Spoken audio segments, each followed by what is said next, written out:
It's also important to note that lawmakers today in Washington are getting their first look at the unredacted Epstein files. They have to go to the Department of Justice. Apparently, a room has been set up. No electronic devices are allowed. And so we may be hearing from Ro Khanna, Tom Epstein, and others who were pushing for these files to be released. They're, I guess, going to have a briefing when they emerge later. But this is bringing some major ripple effects overseas as Keir Starmer fights for his political life.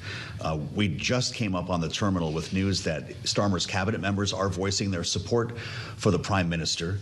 But listen to Nigel Farage, the Reform UK leader, Member of Parliament. The Scottish leader, Anna Sarwar, has called on him to go. The cabinet are coming out one by one being loyal, because none of them want to appear to be the person that wields the knife.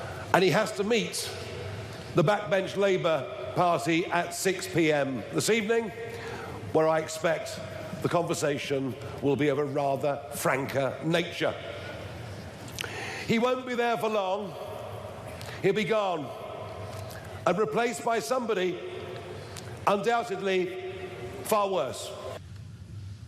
Okay, so we should note here that Starmer's name does not appear in the Epstein files, even as many members of this administration find their names with no wrongdoing alleged. Starmer is guilty of hiring people in the files? Yeah, so I think you framed it really well by saying this has had ripple effects in the last few days as more files came to light. So this is over the hiring of the former UK ambassador to the U.S., Peter Mendelsohn. We saw two top aides to Starmer resign over the weekend, one of them taking full responsibility for recommending Mendelsohn to that top post. Now, of course, his name was in the files, and once that had come out late last year, Starmer did dismiss him as the ambassador in September. But now it's really started to take this renewed life of its own in recent days amid this flurry of resignations, as some are now calling for Starmer to step down because he was the one that actually made that appointment. Now, Starmer, we have a new headline on the terminal. Every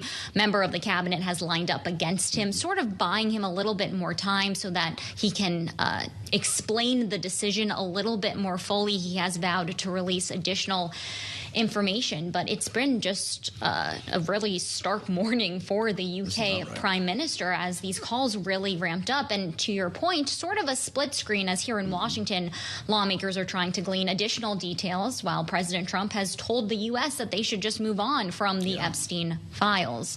Two different sides of the ocean on this one, Tyler. Thank you. Bloomberg's Tyler Kendall with us in our Washington bureau.